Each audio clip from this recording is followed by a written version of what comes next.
Welcome back to On Texas Football. Welcome to the Tuesday night live stream. Hope everybody's having a great Tuesday night. I'm Jeff Howe, joined as always on Tuesday nights by CJ Vogel. We've got a lot to get to tonight. We've got spring practice back in session. We'll hear from Steve Sarkisian on the show tonight. Some thoughts from his press conference today. Also going to talk about Pro Day. CJ, Hank South, Bobby Burton, we're all out at Pro Day today.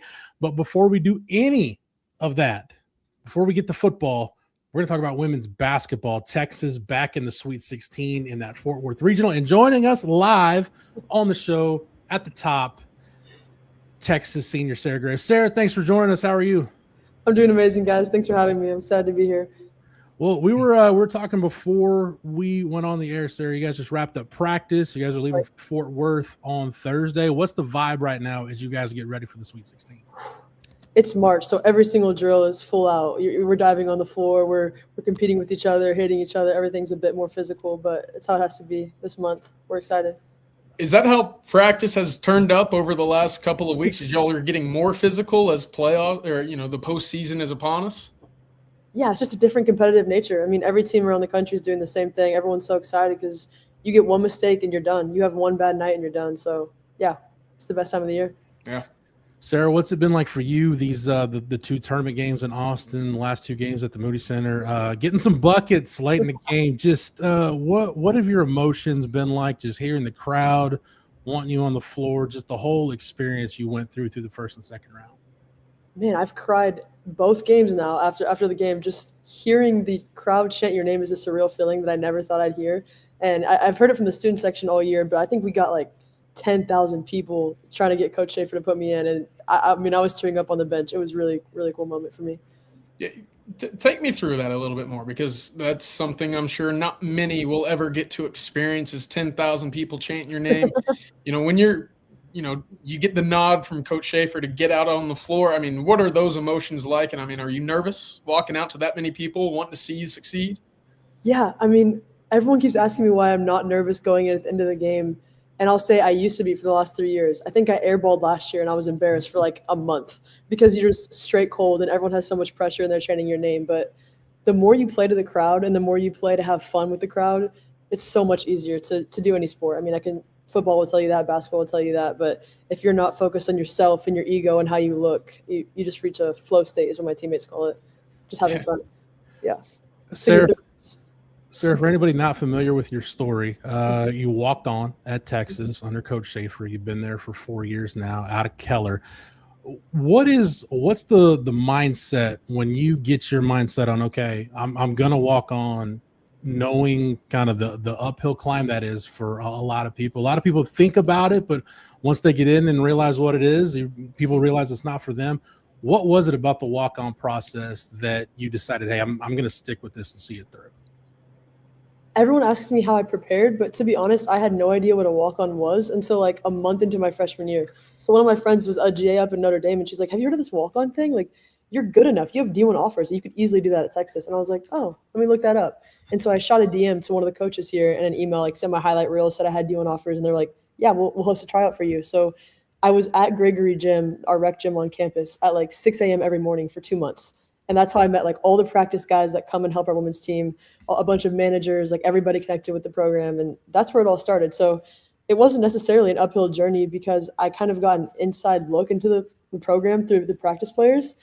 They go hoop at 6 a.m. every single day this week. So I feel like a lot of people don't know that, but that's kind of how it got started. Okay, now you bought, as I understand it, you bought one of Coach Schaefer's coaching books, like a coaching manual that he's published. How much did that help you, not just in the tryout, but really once you got into actually being a part of this team? How much of the book related to the real life experience? Yeah, I mean, knowing the offensive sets and knowing the drills that you're about to walk into gave me a huge advantage because I think like 10 girls showed up to try out. So, I mean, it's a huge difference. I never told Coach Schaefer that. He figured out like last month and he was just dying laughing. But yeah, it gave me a huge advantage to walk on. And then also, I wish I could say it fully prepared me and I was perfect the first day, but I think I got crossed over by Rory Harmon 3 times. I think I fell to my floor. Like I was just falling all over the place. Like there's nothing like being surrounded by the best athletes of all time. So I wasn't fully prepared from that book. Didn't teach me everything.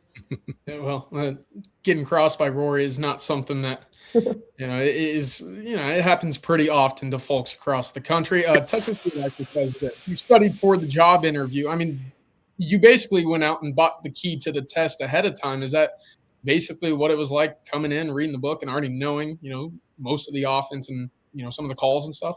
Exactly. I mean, we have a huge offensive playbook, so it's not like I knew all the sets we were running, but I knew like the system and the motion and all the drills that he runs through practice. So, I mean, it just felt like second nature. Like I had studied it so much. I was so obsessed with it. I spent 2 months not even really studying in classes, just studying the plays and studying basketball, and it paid off.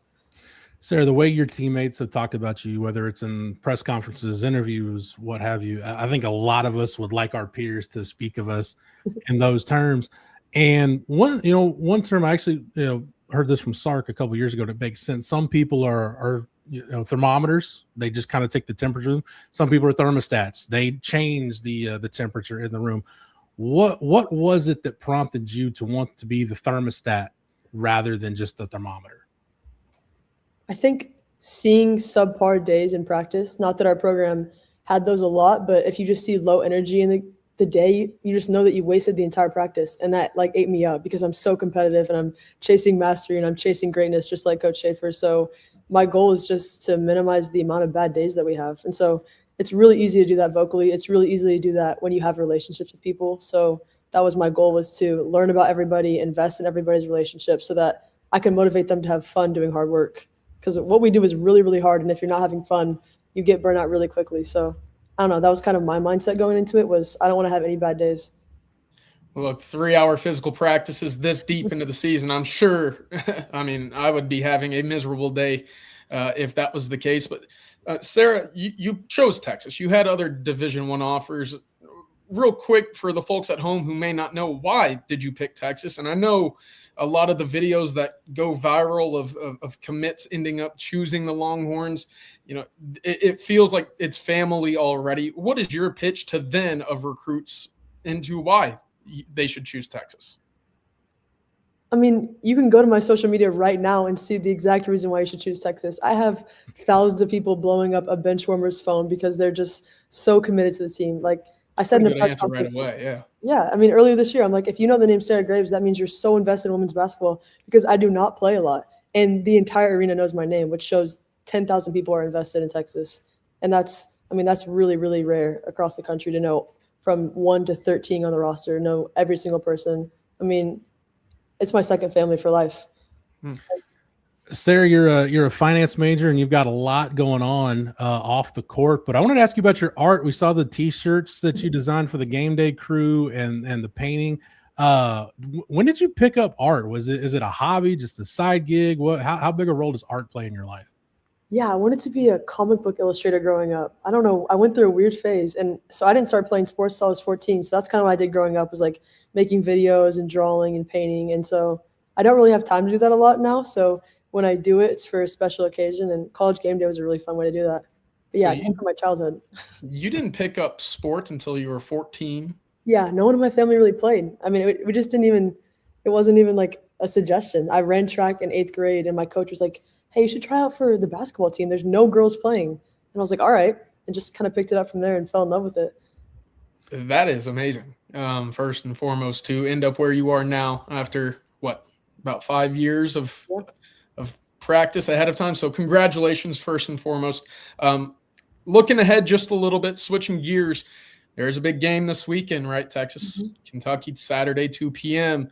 Y'all have played Kentucky once before. That was a win at the Moody Center back, I believe, February 18th. I don't want to, ask too much. Obviously keep the game plan, but, what will it take for, the Longhorns here to get a win here in the Sweet 16 and move on to the Elite Eight? Yeah, this time of the year is just straight focus. I mean, we played South Carolina like 4 times last year. And I think one of the quotes was, we know every play they're going to run. We know them so well. So it just comes down to focus and how you play that night. And so our goal is, how can we stay focused this entire week preparing it so that we translate to the court? I mean, they know what we're going to run. We know how they play. So it just comes down to how we play on that given night. I'm excited. Sarah, you have been a part of some great teams at Texas, but what is it about this team specifically that makes this particular team so special? Say two things. One is the depth. I don't think we've ever had this deep of a team. I mean, any person can come off the bench any given night and give you 20 easily. We've had that before this year. And then two, just the family aspect. I mean, Coach Schiffer has done an incredible job with the culture. This is the best locker room I've ever been a part of. Every single one of us would do anything for each other. And so when you get an athlete saying that about their team, I mean, it's a pretty good sign that you play hard together. Yeah, Sarah, I've got one last question for you. And again, thank you so much for joining us this evening. Don't look too far down the road, but your sister does play for Louisville. You know, do y'all talk? Has there been a conversation of, hey, good luck, I hope to see you, perhaps in the Elite Eight? What's kind of y'all's back and forth been as, the tournament has began and continued? Yeah, we did talk. It was crazy when we got sent to Fort Worth. Our whole high school would be there, our whole hometown. But I was like, it's war until the Elite Eight. Like, I want them to win as far as they can go until they play us. So I'm so happy for her. I mean, she's invested so much just like me. So I'm hoping that they win before we do, and then we get a good old rematch. My dad said he's going to get a split jersey. So, like, Texasville maybe. Awesome. It's not a bad idea. Awesome. She is number 6 in your program, but number 1 in the hearts of Longhorn Nation. The crowd was going crazy when she got those buckets in the first and second round games in Austin. And who knows, maybe Sarah gets on the floor in the Sweet 16 or the Elite 8, or maybe beyond that, but we shall see. Sarah Graves, Sarah, thank you so much for joining us tonight, and best of luck this weekend in Fort Worth. Thanks, guys. Thank you for having me. Have a good night. Thank you, Sarah. Right. Thank you, Sarah. There she is, Sarah Graves. CJ, it's really cool. She's in that unique group of Texas athletes, and you can go over like multiple sports we've seen them where you really become kind of a cult hero, and people aren't going to remember your stats. They're going to remember how much you play, but they're going to remember the impact that you made while you were there. She's in that rare stratosphere now.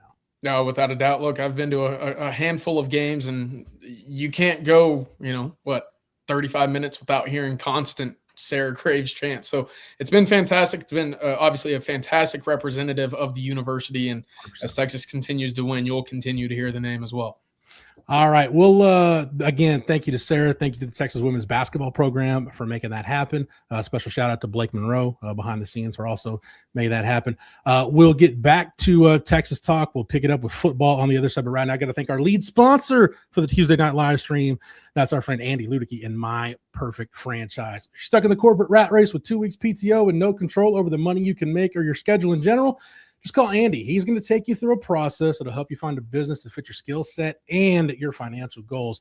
Your franchise ownership isn't for everybody, but if you have a desire to take control of your destiny, call Andy or email him at andy@myperfectfranchise.net. Again, that's andy@myperfectfranchise.net. And we want to thank Andy Ludicky and My Perfect Franchise for being a sponsor here on the Tuesday night live stream at On Texas Football. All right, CJ, we got pro day and the return of spring practice to talk about with the team back from spring break. Let's go ahead and get to the team stuff first. And Matthew's got this queued up. Thank you, Matthew, behind the scenes for doing this. Here's Sark today. Had a press conference after practice. No practice availability for the media, but this was Sark in the post-practice press conference today. It's been the progress has been, as I said, I think 2 weeks ago, on par with where he should be. He was throwing the ball today, threw it really well. We'll gradually work him back in. Again, I'm not in a rush because I do think these reps are so valuable for KJ, for Dia, and MJ right now that this is a great opportunity for them. But it is nice to see some of the guys coming off of injury working their way back into. Ryan Wingo working his way back into it in a modified state. Ty Anthony, Xavier Filsamy, Trevor Gooseby was in pads. Justice Terry was in pads. So they're not going full team reps, but they're working their way back into this. And that's a great thing for us. A couple sidebar notes while we're on injuries.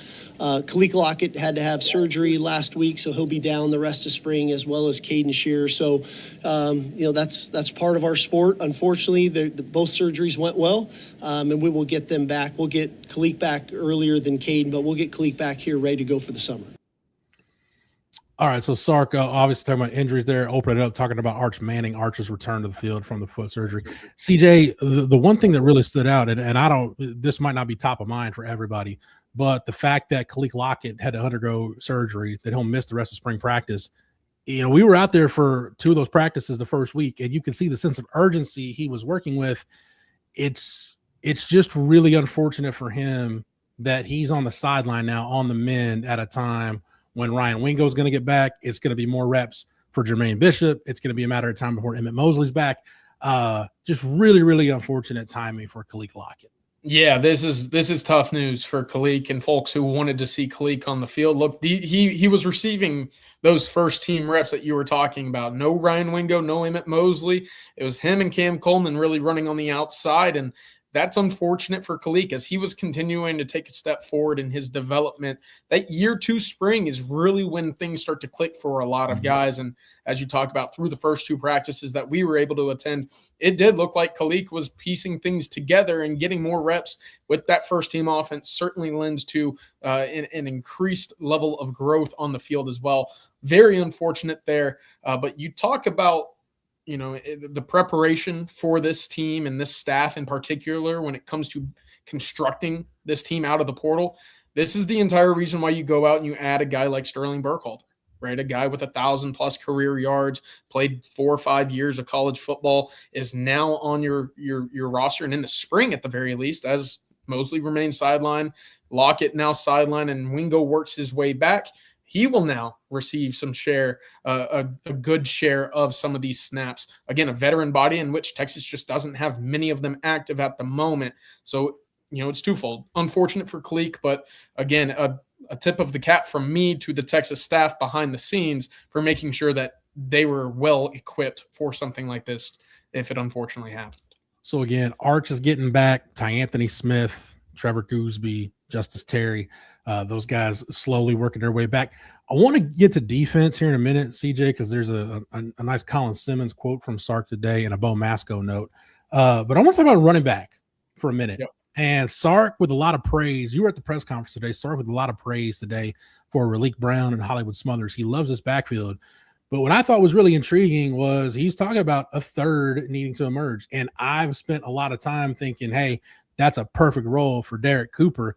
But kind of like we talk about some of the other positions, like I would hope, and I don't think James Simon and Michael Terry and the other guys in that room are just going to let Derek Cooper just waltz into that role. It should be a pretty heated competition to see who's going to get those number 3 reps or the guy in that 3 hole behind Hollywood Smothers and Raleek Brown. Yeah, this room is deep. It's talented. It has a lot of bodies vying for not many snaps right now. And you can anticipate seeing Raleek Brown and Hollywood Smothers up at the very top of that projected depth chart for the fall, Jeff. But right now, and in particular, I'm looking at a guy like Ryan Niblett, who is very niche in his role for a year from what we saw a year ago. What does he do to fend off that of a Raleek Brown? Could he then fend off, some of the guys behind him as well and keep some of that package specific, plays and designs that we've seen from Sark? That's going to be really interesting because along what Sark said today was we got to get these guys in space. We have guys that we believe can have that big time make you miss ability, whereas a year ago, 2 years ago, we were probably a little limited in that regard. So right now there's talent at the top. I will share with you this. I got a text from someone who watched practice earlier today saying, hey, Derek Cooper looked really darn good, perhaps one of the most physically impressive freshmen on the entire roster, and at the running back spot really caught his attention. Not surprised to hear that at all. Am I crazy thinking you mentioned Ryan Niblett, and maybe it's my bad. I don't really count him in the running back mix because he's kind of an all-purpose guy. Am I crazy to think that he could be a guy that has the potential to benefit the most from the depleted receiver room? Because, Wingo's working his way back. Mosley's still not back. Kique Lockett's done for the spring. Hey, if you're Sark, if you want to look at your 21-20 personnel, you want to take over some diamond formation, get crazy, and have 3 running backs in the backfield. Now is the ideal time to do it because your numbers are what they are at receiver. Yeah, you stole a quick topic that I wanted to write about later this week, but I'll give you a little idea, right? Because I asked Sark, said, hey, at what point in the year or in the offseason, in the spring, whatever it is, do you start to get the idea of, okay, we can use a 6-person offensive line, a 6-man O-line? Do you start really looking at, okay, let's use 12 personnel, or we're going to be really strong with our 2-back situations? And I know we all kind of sit here and hope and want and really desire to see the 4 wide receiver offense where you can just go quick and explosive down the field. But, he said it's not right now, right? It's normally towards the second half or later part of the spring when these guys learn the foundation and the base of the offense. And then we can start tinkering and, moving things around to our desire. Yeah. And that's when we'll really start piecing things together for the fall, because it got me thinking, what would that then look like for a Niblett in that Keelan Robinson package that we saw a few years ago? Could 100%. Texas really have a true pony package with Smothers and Brown or Cooper and Terry? We'll see, but it's a little bit of a ways away, Jeff, before we really get an idea from Sark. Yeah, Stephen Houston commented. He says Sark got to get Niblett in on those Jaden Blue swing passes and screens. Blue was also really good at that option route, that Texas route, angle route, whatever you want to call it, over the middle. Jaden Blue was an actual wide receiver, I think, playing running back. Like, the receiving skills were there. We could all see it. And CJ, I don't know if you mentioned it, Rod mentioned it, somebody's mentioned it here on the channel. But to your point about Keelan Robinson, and this is a credit to Keelan for expanding his skill set, making it to where when he goes in the game, it's not predictable. Like, I think it got that way with Keelan a little bit in 22, but the Keelan Robinson we saw in 2023, you could be a little more diverse and use him in different ways. That to me is the thing with Niblett. Can he be on the field and you're not telegraphing to the defense exactly what's coming? Yeah, I'm right there with you, because so to your point, a year ago, it felt like anytime you saw 21 in the backfield, it was okay. If he goes in motion, there's either going to be a swing screen or that's going to be a fake for the run to the opposite side. So what else can you then grow in kind of his bag of tricks and what he can do? We saw that, to your point, Jeff, about what Keelan Robinson was able to do. You then saw him on some swing routes, wheel routes, all sorts of different usages out of the backfield. If that's something that Texas can weaponize with Ryan Niblett and then start pairing him up with a Brown, a Smothers, a Cooper, a Terry, you're asking opposing defenses to do a lot when it comes to preparation. That's one of the things that made Jaden Blue being on the field so effective is, you really don't know what he's going to do, because he's got the home run ability. He was a really good zone runner. And then his ability in the pass game, you can do a number of different things with him, and you have to account for him when he's out on a route, but he can still get in the backfield and run. You can be diverse with your packages. So that to me is the big thing with Niblett, is can he do it without it being telegraphed? And look, we'll see what happens with Michael Terry as he continues to grow into that position and figure his role out. But man, running back, there's several intriguing spots on this roster, CJ, but running back to me, because unlike some other positions, like, you got your full complement. Like, you got your guys. The group you're going to go to practice with in the fall is the group you've got here right now. So that to me is why running back's so fascinating this spring, because you can get a lot of stuff figured out in the next couple of weeks. Yeah, and again, that would open up so much for the passing game. So when it comes to the quarterbacks and the wide receivers getting on page now, well, I'm going to put that off to the side. Obviously, a lot of them are dinged up. Arch not throwing at the moment. If you're Texas, if you're Sark, if you're Kyle Flood, the emphasis is, hey, figure out this run game, because that will translate to the fall immediately, and we'll let the continuity really start to roll in the summer and the fall for the passing game, which, of course, will be built off of the Texas run game. Did you take away anything from Sark's thoughts on Lawrence Seymour? Because this is the first time we've heard from him since that eligibility waiver got through. Yeah, I think, one, it was a bit of a relief, right? Knowing that Lawrence Seymour is a guy that has been given the official green light. I think Texas knew, or at least was pretty confident behind the scenes, that he was going to be good to go this year. But now that it is official, it's huge. Sark says, look, we were trying to build an experienced group up front, and you start looking at how they're constructing this roster at the moment. Gooseby returns. You add a Melvin Siani at the right tackle spot. You feel good. Connor Robertson is a fifth-year guy. And now you get Brandon Baker, second-year starter, and Seymour, a fourth-year playing to come in and be that missing piece for you. It's huge. So he said, quote, I think he brings a level of physicality that we need up front. So a big get for us again. Getting him acclimated will be big, and he's an experienced guy. He will get there in the quote. So, Jeff, I think it's just a full steam ahead on this offensive line right now. It's interesting too. Like, he mentioned something that's kind of the gift and the curse for G5 schools is you get a guy and you develop him, but then if they have a good game against a quality opponent, all of a sudden he's going to be popping up on radar, seeing if he goes into the portal, and then people are going to jump on it. Sark mentioned that one of Lawrence Seymour's best games last year was when Western Kentucky played at LSU. So, hey, if you want to figure out what this guy is going to do, at least in terms of how he's going to handle bodies in the SEC, going into Tiger Stadium and handling your business, that's about as good of a litmus test, CJ, as you can get for a transfer offensive lineman. Look, there aren't many. We saw it a year ago how difficult it was for guys immediately to walk into an environment like that and hold your water, right? Compete at a high level. Going against Florida, going against Ohio State a year ago, Texas saw firsthand how difficult that was for a young, inexperienced offensive line. So he will certainly have the ear of the Texas offensive line room whenever Texas heads down to Death Valley again this year, just knowing how to expect what areas of the stadium are allowed. And, it's just nice to have that experience, no doubt. All right. A couple of things I want to get to on defense before we switch gears and talk pro day. Sark did say about Colin Simmons. He said that guy could probably ruin every practice if I let him right now. That's what you've got when you've got a guy that's a potential top 5 pick in the draft and maybe the best pass rusher, maybe the best impact defender in the country in 2026. Bo Masco, CJ. Now look, my off-season stock portfolio, I bought some Rasheem Biles stock. I needed some of that. I bought a little bit of Smith Robo stock. There's still some Bo Masco stock. I didn't buy all of it, but I'm glad I bought it, CJ, because Sark talked again and he's making high-level plays. Had another interception today. We'll see what the depth ends up being at corner. But, man, if Bo Masco keeps trending the way he is, I'm really liking that top 3 with Cade Phillips, Bo Masco, and Grayson Littleton. Yeah, and again, you're seeing most of Grayson Littleton at the moment in the nickel. Will he move back and forth just for depth purposes? Absolutely. But if you're having kind of the performance and the impact immediately of what we're seeing from Bo Masco, at least hearing from Bo Masco, that is fantastic. Because, again, he's not the biggest. I'm looking at it right now. 5'11", 190 is what he's listed at. Maybe slide a few pounds, maybe half an inch, given how we've seen Texas kind of tilt the scales for their guys, Jeff.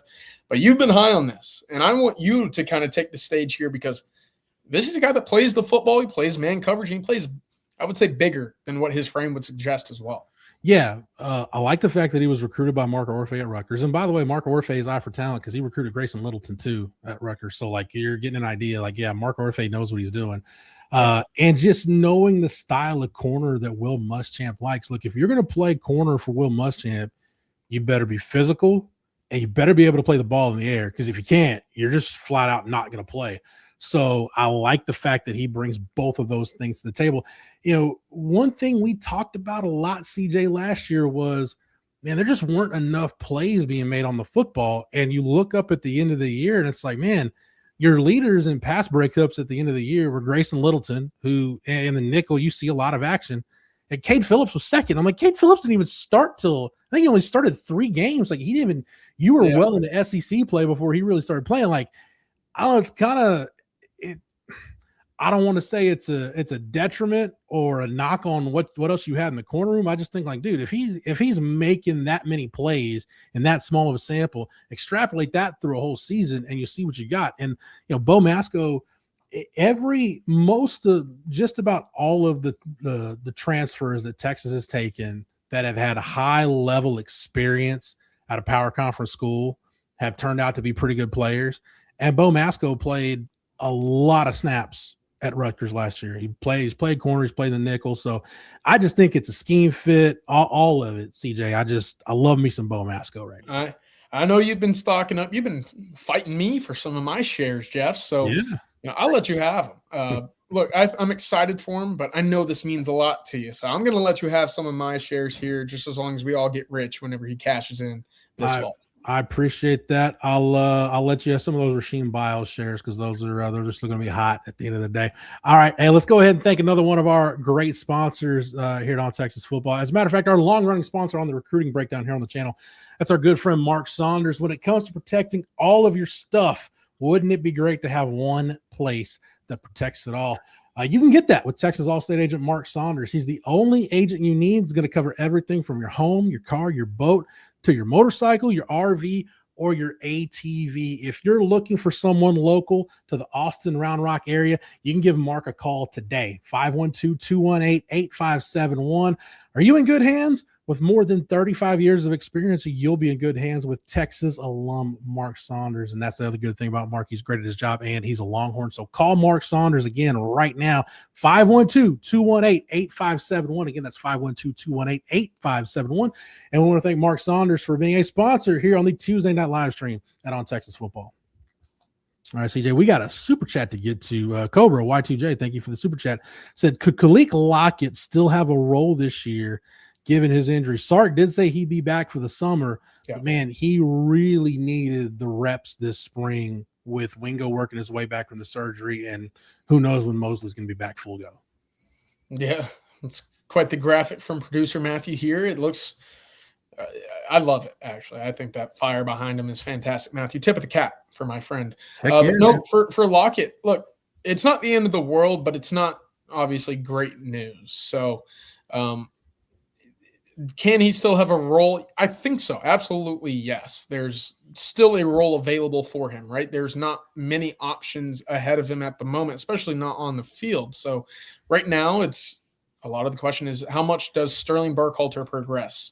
Does this mean Jermaine Bishop is going to take a lot of the outside reps as well as being able to move inside the slot? That's going to be a question.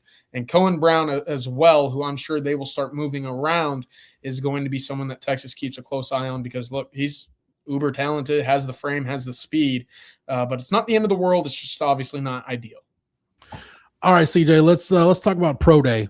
You were out there. Hank South, Bobby Burton were out there for the OTF crew. Let's start with this. CB asked the question, CJ, tell us how you really feel about the bubble. I hope, CJ, I really hope today was the last time you had to set foot in the bubble in a working capacity. CB, if I got to tell you how I really felt about the bubble, this channel may not exist much more longer. So we're just gonna keep it with I'm not a huge fan. It's just hot. It's just there's nothing. There's not a lot going on. Holy cow, that was a spectacular play. Sorry, I just turned on the Texas baseball game in the backside. That was a fantastic play. Texas just threw out a Houston base runner, 2 outs. He was on second base, ball left field, threw him out the plate to keep the 1-0 lead. So we'll talk about that here in a minute. But Jeff, the bubble, miserable. No AC, no air circulation. It's hot. It's like a sauna. And I see why these guys are in such great shape by the start of every season. Hopefully they're in the new indoor facility by the time camp starts, and hopefully they get to use it a little bit this summer. But CJ, let's talk about the Pro Day. All 32 NFL teams were out there. Saw Brian Schottenheimer, the head coach of the Dallas Football Cowboys, my beloved Dallas Football Cowboys. Not apologizing for that, Matthew. CJ, what did you take away from Pro Day? Because look, let's start with this. The Cowboys took Anthony Hill to dinner last night. This is a really big deal if you do that before the Pro Day. The Cowboys need a linebacker. Their defense was awful. They need a little bit of everything on defense. Seems, CJ, like a really good fit for Anthony Hill to go back to the Metroplex and play for the Cowboys. Boy, wouldn't it be nice? They asked him, I guess in the media scrum afterward, he said, how would it feel to play for your home team? And he goes, well, can't have 2 agent zeros, right, with him and DeMarvion Overshown. So there's a speed bump there. But he said, I would love to play with Demo, right? He's a guy I idolized. I grew up watching him. He was fantastic whenever I was just joining the program as well. And plus for Texas fans who also happen to be fans of how miserable the Cowboys are, it would be fun to see at least a bright spot in the middle of that defense with Demo, with Anthony Hill as well. So that would be cool. But look, altogether, I thought Anthony Hill really solidified where he is probably projected, which is anywhere from that low to mid second round right there. Can he find a way to the top, Jeff? First round? Perhaps, but right now, second round, mid second round is kind of where you're projected. I will say this, though.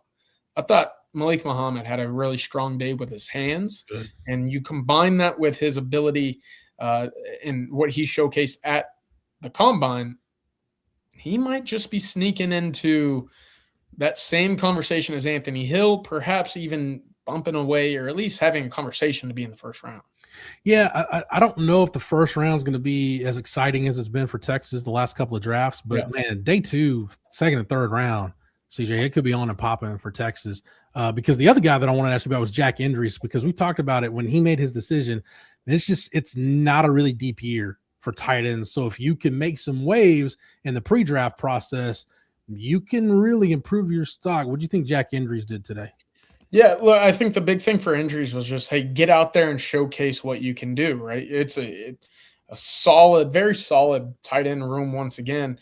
17 bench on the bench press for Jack Andriese. Again, you start looking a little bit deeper into some of the tight end numbers on the bench for Texas in previous years.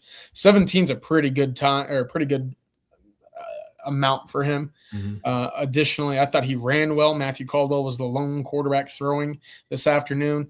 So look, the strength is there, even at 400 or 245 pounds. You know, he's on the lighter side for NFL tight ends, but the strength is something that I'm sure checked at least a few boxes for NFL teams whenever they left Austin this afternoon. Depending on where he goes, he could get a serious downgrade in quarterback, because the last quarterbacks he's played with are Fernando Mendoza and Arch Manning. So depending on where he goes, it could be a total downgrade for Jack Andriese in terms of the quarterback. With his luck, Jeff, I mean, he's going to end up in Kansas City or Buffalo or Cincinnati. I mean, that's kind of how it's been. I would hope so. The tight end, it was an odyssey for the tight end position this year at Texas. But towards the end of the year, especially the A&M game was probably his best game, and it was the Citrus Bowl against Michigan. He made some plays, so it was just really good to see him have something positive at the end of the year. CJ, before I ask you about other guys, this got brought up over on TexasFootball.com because you and Hank South we got a massive pro day thread going over on the website right now that you guys are still updating as information and stuff comes in. What did you make of the bench press numbers? Because I know, like, especially for the offensive line, some of the bench press numbers were kind of eyebrow raising and maybe not in a good way. What did you make of the bench numbers today, and just any testing numbers that stood out in general? Yeah, bench press is always interesting because you get so enamored by what you hear coming out of the combine. And normally the only numbers you hear from guys at the combine are guys who are very confident in what they're able to do. There was obvious progressions in what we saw, or what at least guys were expecting to hear. I talked to Cole Hudson after the pro day. He said, look, I after the season, I was benching 12 reps. Today I benched 19. So there's obvious progression there. DJ Campbell, again, right at that 20 mark as well. So, are you going to see some of those Tom Herman bench press numbers? Probably not. But as we've talked about it, there's a shift in Torrey Becton's approach when it comes to the strength and conditioning. These guys are running faster than they ever have at Texas. And Texas has had a hell of a lot of athletes over the last 20 years. So what's the trade-off there? Well, for the scheme that we've seen and discussed, Jeff, that outside zone is really where you're seeing a lot of the movement. And that is a lot of footwork, not necessarily just overwhelming strength, which you can have your opinions on, but that's ultimately what we've seen traditionally here. 100%. Yeah. And I mean, for a guy like Cole Hudson, like, I wasn't expecting Cole Hudson. This is no knock on him, but that's just not Cole's game. Like, I wasn't expecting him to show up and do like 30 plus reps on the bench. Like, that's not. And if not you're watching, and if an NFL team's looking at him, that's not what they think they're getting either. They think they're getting a really athletic guy who's experienced. And look, with DJ Campbell, I watched DJ Campbell play enough high leverage football in the SEC and in the college football playoff. And like, he can handle his own. Like, I'm not worried about DJ Campbell's bench press numbers at the end of the day. So we talked about it. Like, I do think I'm still on the DJ Campbell reckoning theory, CJ, that you got me on, with Sark and Kyle Flood kind of reworking the big humans philosophy. It was a really big day for Ethan Burke. Matthew Caldwell turned some heads. I think anything else, CJ, we haven't covered from Pro Day that you think is worth mentioning? Let me talk a little bit on Matthew Caldwell. How about a 10.8 broad jump, 34.5-inch vertical, a 4.6, mid 4.6 in the 40. I think, look, he didn't play, as often as I'm sure he would have liked in 2025. He came in, made the most of his opportunities, some of the most highlight reel plays that we've seen at Texas. But I think we looked at that 50-yard run from Caldwell and just said, hey, man, he took what the defense gave him rather than, look, this kid's a darn good athlete. and Yeah. you just didn't see a lot of him because, well, he didn't play very often. So it's no fault of his own. Arch Manning's a pretty darn good quarterback in his own right, but I thought from a measurables and really just kind of those testing numbers stance, he looked really good today, Jeff. Yeah, I think there was maybe some Houston Texans buzz with him today, Yeah. maybe that was getting out. Real quick, CJ, Jalen Gilbo, Ethan Burke. There's some questions in the chat about both those guys today. Yeah, I thought Jalen Gilbo ran a 4.42, 4.43, right in that range. So mid 4.4s, low 4.4s. I thought that's a great time for him. He put up a 15 spot on the bench press as well. So look, that's kind of what you wanted to see from Jalen Gilbo, who was unable to compete in Indianapolis due to a hamstring injury. He said, look, all I wanted to do was come out here and show these guys one more time that I can move. I have versatility. I've played in the slot. I've played nickel. He did get work in the field drills at both positions as well. So I thought he performed well this afternoon and at least put himself back into the conversation of, okay, can he be a late round pick for the Longhorns in this draft? We'll see. But ultimately, he did do what I expected him to and wanted to see from him coming into today. And Burke, again, took care of what he was able to do. I just put up some numbers on Twitter just now. I believe he checked in at 267 pounds. Jeff ran mid 4.8s, high 4.8. So he moved well, and he had a 6.94 in the 3 cone. So overall, not too bad for someone that's 6'6", 267. Yeah, and his bench is another one that I'm not worried about because he's got insanely He's got the long longest arms in the building. Yeah, so I'm not worried about that. But if you're a team drafting Ethan Burke, you didn't need the testing numbers today to be off the charts. You needed it to just jive enough with the eye test because that's ultimately, go back to the Alabama game his sophomore year. Yep. Every time this program has played a big time game over the last 3 seasons, he's shown up. Yeah, 100%. Look, 3 blocked kicks, and you go back and look at all of them. So massive, right? Arizona State in the playoff, Texas A&M at home, and he blocked the one against Mississippi State going right into halftime, I believe, in which 3 points ended up being pretty crucial in that one. So he makes plays, maybe a little unorthodox in the build, right, in some of the testing numbers here, but altogether, production and the experience don't lie. And I'll ask you this, because another name that competed today, but probably hasn't been on draft radars enough. Brevard checked in today around 365 pounds, Jeff. I don't have any testing numbers in front of me for what he was able to do, but a guy that played a lot of snaps. Do you see any way that he ends up on a draft board and here's his name called this next upcoming April? I don't know if he gets drafted, but he's definitely going to get into camp because every team, I don't care who you are, NFL teams don't run 4-3 or 3-4. Everybody's multiple now. And it can't be like back in the day where, you look at like the 2000s Ravens defense where you had Tony Siragusa and Sam Adams. Football is very different 26 years later. You can't have a bunch of those guys, but everybody needs at least one. You need at least one over the ball, big hulking nose that can just take up space. And that's what Brevard can be.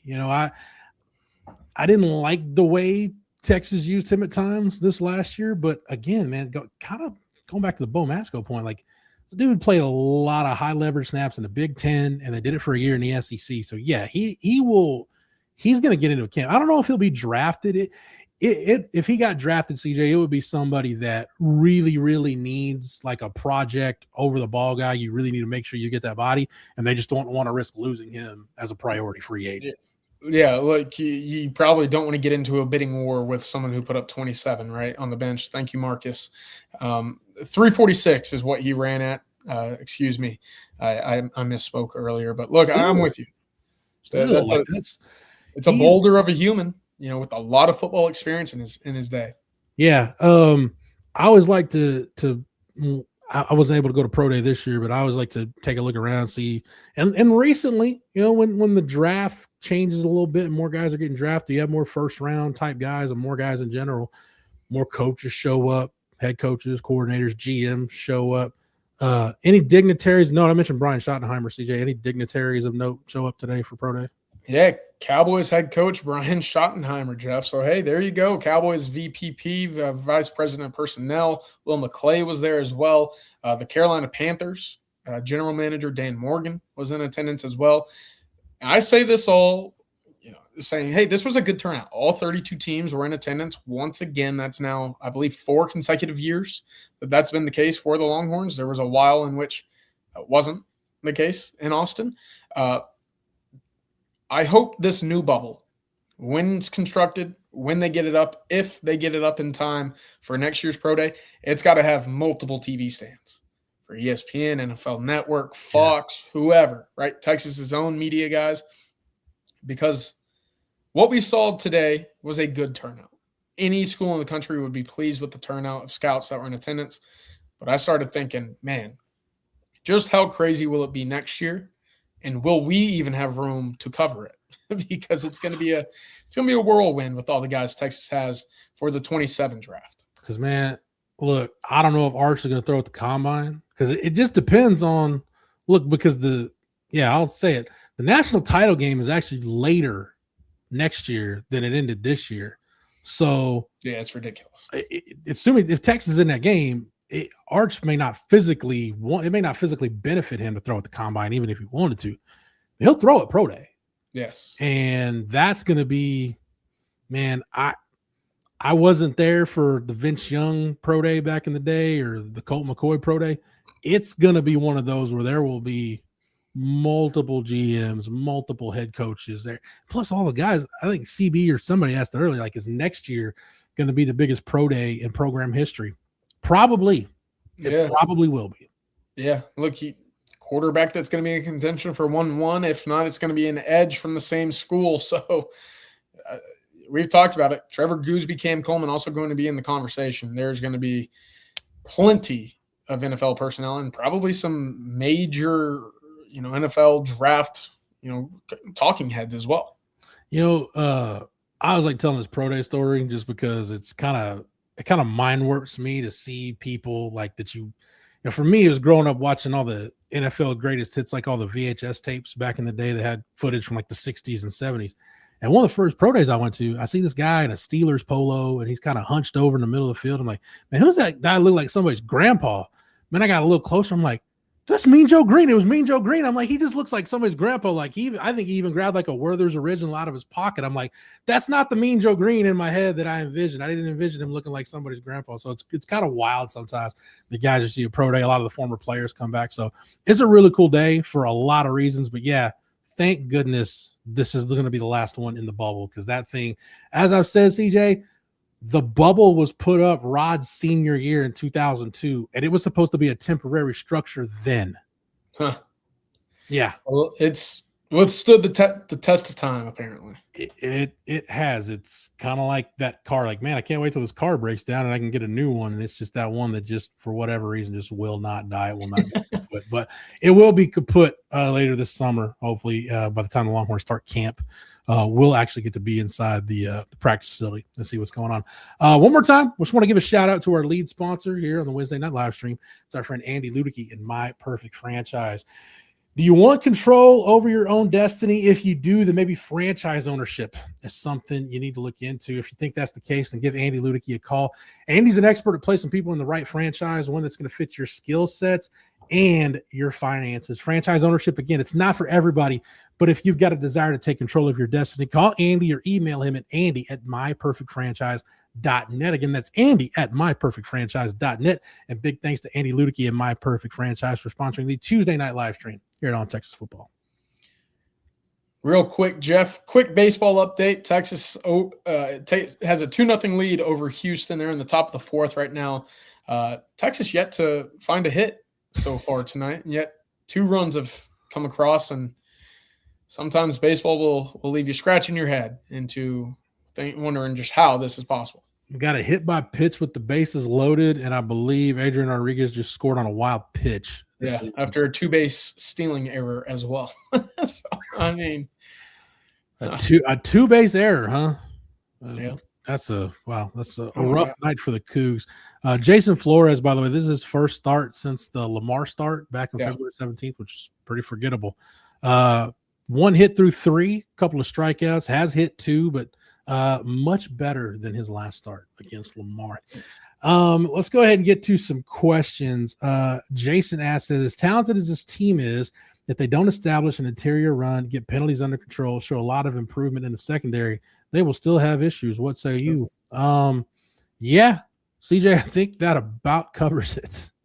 Oh, yeah. Look, it's fantastic to have an identity. And Sark spoke about it a little bit today, saying we got to get more explosive because, look, for the previous years, Texas, all they had was explosivity. Yet the turnovers bit them. They didn't create enough. They gave up too many. Well, last year, Texas was great in the turnover department, but they weren't explosive on offense. So if Texas can and should they end up pairing those two things together, you're going to be looking at a roster with all the talent in the world and disciplined football. And I think we all think, or well, we're all wishing and hoping, right, for some disciplined football after the penalties a year ago.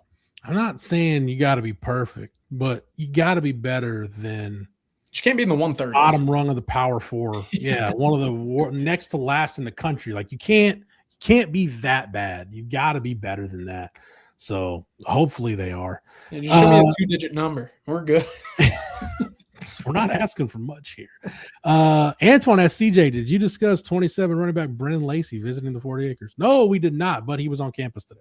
Yes, actually. Thank you very much for bringing that to our attention. Look, he was on campus today, really late rising, high rising, whatever you want to call it, running back out of Frisco High, the same high school as Cole Hudson, believe it or not. He was on campus today. He was at, I believe, the Under Armour Dallas camp on March 1st and ended up just picking up a whole slew of offers, Miami, Florida State, Ohio State, Notre Dame as well. He has an official visit to Oklahoma May 28th to June 1st, and he ended up running 10.91 in the 100 meter. So very talented prospect Texas is getting a look at right now, and we will see what comes of it. Obviously, speed is a prereq when it comes to the Texas running back situation in 2027. Yeah, we're seeing the guys that Jabbar Jaluk has identified, and the common thread, CJ, all those guys are posting, the guys that are running track that he's offered are posting some pretty insane times. So there is a common theme with Jabbar Jaluk, his first cycle as a Texas running backs coach. Cisco Diaz asked, Sark mentioned possibly having 21 personnel back again. Thoughts? Hashtag pony package. Yeah, we talked about that. Cisco, I don't know if you've been here the whole time, but we talked about it at the top, or actually when we started talking about team stuff based off Sark's press conference and what we've been able to pick up from practice today. I mean, with your wide receiver numbers where they are, you might as well tinker with it right now because you can do that. But CJ, to your point, and you said you asked Sark about it, like that's something he probably won't start really getting into until, you know, maybe after this weekend, maybe later part of next week, start getting into that. But again, running back's one of those positions where you can do it because you've got your full, knock on wood, you've got your full complement of guys right now. Yeah, look, I again, with 7 guys really in, you know, capable shape to run the rock for you, why not? You know, get them obviously up to speed with the calls, the base offense, but start tinkering, right? Let's see the creativity in this run game because you finally have a stable of guys that can compete at a very high all-conference level should you need to go that deep in your roster. Absolutely. And then back to just want to highlight his question again. Yes, because CB did ask, will next year be the biggest pro day in Texas history? I mean, I think so. You know, a lot of these organizations, you know, they've got their top 30 visits and they do a lot of stuff at the combine. But man, I think a lot of them still, I appreciate the organizations. It look like for the Cowboys and Texans, like it's right there. So, you know, they'll bring the whole contingent. I think for everybody else, you know, I still like CJ organizations that get on campus and like get a look at guys because you can ask, I mean, that's your opportunity. You can ask, you know, maintenance staff in the building, guys that are in the equipment are like, hey, what's this guy like? Like that's where you can really get some of your intel. And I thought it was impressive that Dan Morgan was there because the Panthers, hey, look, they've taken a couple of Texas guys in the last few drafts. Took Jatavian Sanders, they took Jonathan Brooks. So maybe they would have taken Jonathan Brooks if the Cowboys general manager hadn't telegraphed the pick that's what it was going to be in the second round, but I digress. What can you do? Exactly. Not a whole lot. But CJ, as we get ready to wrap this up, I do want to once again thank Sarah Graves for joining us at the top. Big shout out to the Texas women's basketball program for making that happen. CJ, whether it's something we've touched on, something we haven't, anything top of mind for you as we wind this down tonight? Yeah, look, we've gone 55 minutes almost without talking about Arch Manning, but he did end up throwing a little bit more today than what we saw 2 weeks ago in week 1 of spring practice. Still progressing on the right track, according to Steve Sarkisian. That is a great sign. Is he ready to go for 707, routes on air, stuff like that? Not yet, but he is beginning to throw more and more, and that's a great sign as we hope to see him back on the field by the end of spring practice here. One more note at wide receiver, and maybe it was because he was going to bring up the Kique Lockett news that's why he mentioned it, or maybe he really did have a good practice. I don't know. Sark with a Sterling Burkhalter mention today when he was singling guys out that had a really good day today. That's one of those portal pickups, CJ, that you really don't think about. But hey, it's kind of like Matthew Caldwell last year. You don't want to cash that insurance policy in, but when you do, it's really nice when it pays off. I'm not saying Sterling Burkhalter is going to be that guy, but the fact that Sark did mention it, did single him out today, I think that says something. Yeah, definitely. I got to say hello to Sterling as he was walking into the bubble for the pro today. Maybe it slipped my mind after, talking about all sorts of offseason acquisitions and the new roster constructed. He is a legitimate 6'3". He is a big body, right? So when on the field in those 50-50 contested situations that we've talked about so often, he will be a lot to handle on the outside. So it's nice to hear that he's already making plays in the team settings, and to receive that nod today from Sark, hopefully, is also a sign of things to come down the road. CJ, just a quick update from Houston of the baseball game. It's now 3-0 lead for the Longhorns. Andrew Ermis with an RBI sac fly scored Timo Becerra. Carson Tenney getting the night off, a well-deserved night off for Carson Tenney. Caught all 3 of those games.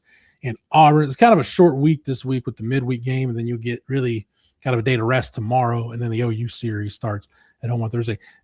CJ, I can't remember a weekend that was as robust as this weekend is on the 40. You've got a baseball series against OU. Oof. You've got I forget off the top of my head who softball's playing. I know softball's got a series this weekend. I believe it's maybe Ole Miss at home. I forget, but softball's at home. Men's basketball in the Sweet 16. Women's basketball in the Sweet 16. And you've got football with recruits on campus and spring balls going on. Maybe a scrimmage this weekend. I know Sark talked today about maybe tweaking the scrimmage for me, but there's a lot going on right now on campus. Yeah, we're still dancing over here, Jeff. Come on. I'm excited. Is it bad that I have no expectations for Thursday? Like I really don't, because all I wanted for Sean Miller's program this postseason, I'm like, just get out of Dayton. If you get through Dayton, then we can call it a win. Like it's good at that point. To win 2 games after that and go to the Sweet 16, man, you'll put that number on the banner and it'll be up in the rafters at Moody in perpetuity. That's great. They're playing with house money at this point. Yeah, very much so. In fact, speaking of money, Jeff, I don't know about you, but I'm all aboard the Texas Cinderella run. They are Cinderella this year. Just so happens to be the most expensive Cinderella probably ever. So I'm all aboard it. I think it's fantastic. I think it's also very funny. Whether it's a bid or not, Cinderella's still dancing. Longhorn fans, if you've ever wanted a troll and you need a really good troll, this is the time to do it. Because technically you're not wrong. And it's just going to aggravate a lot of people that look, be a what disturber and just stir that pot on the Twitter machine. Like, just go ahead and do it. Like, you might not get another opportunity as prime as the one you've got right now. So yeah. I would say take advantage of it while you can. CJ, thank you for the time, the knowledge. I know you had a busy day today, but thanks for hanging out on Tuesday nights and bringing it as always. Again, a big thank you to Sarah Graves and the Texas women's basketball team for making the interview happen at the top of the show. Big thank you to Matthew behind the scenes for producing it, the MVP here on Texas Football. And I don't say that in jest. I say that 100% seriously. It would be a mess if we didn't have Matthew. So thank you so much for everything you do. Want to remind everybody, if you're not a member over at ontexasfootball.com, you can get over to the site right now and become an OTFOG by using the promo code OTFOG when you sign up. That'll get you 1 year of access over to ontexasfootball.com for just $39.95. Make sure that you like this video and that you're subscribed to the On Texas Football YouTube channel. That way, whenever we go live or drop a video, you're not missing any of our Longhorn coverage, including our breaking news. If you got any questions, comments, concerns, make sure you get them to the guys at Coffee and Football first thing in the morning. It's a hump day with Hills, which is always a good thing. On a Wednesday, they'll be talking about a lot of the same stuff we're talking about right now in the way that the guys on Coffee and Football always do. And thanks everybody for hanging out in the chat tonight. Thank you for the super chats, the questions, comments. They are always greatly appreciated. So for CJ, for Matthew, for the entire On Texas Football staff, I'm Jeff Howe. Thank you so much for watching and listening. And until next time, hook 'em. Welcome.